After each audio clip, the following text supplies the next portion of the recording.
আগে নিয়ে আসো, আগে নিয়ে আসো। দাদা খেজুর গাছ কেটে কিভাবে রস সংগ্রহ করছে সেটা আপনাদের সামনে তুলে ধরতে পারছি, দেখুন।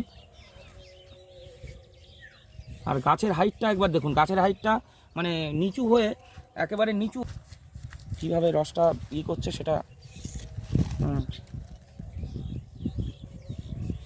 হুম, বাহ, 1 হাঁড়ি রস হয়ে যাবে। হ্যাঁ দাদা, না এগুলো কম হবে, এটা একটু কম হবে। প্রথম যে গাছগুলো কাটলাম ওই গাছগুলো রসাই। দেখুন এত ছোট গাছ হলেও রস কিন্তু ভালো হয়ে গেছে, এটা দাদা বলছে।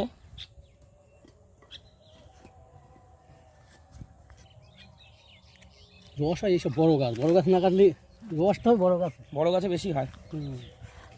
ওপাশেও গাছে ও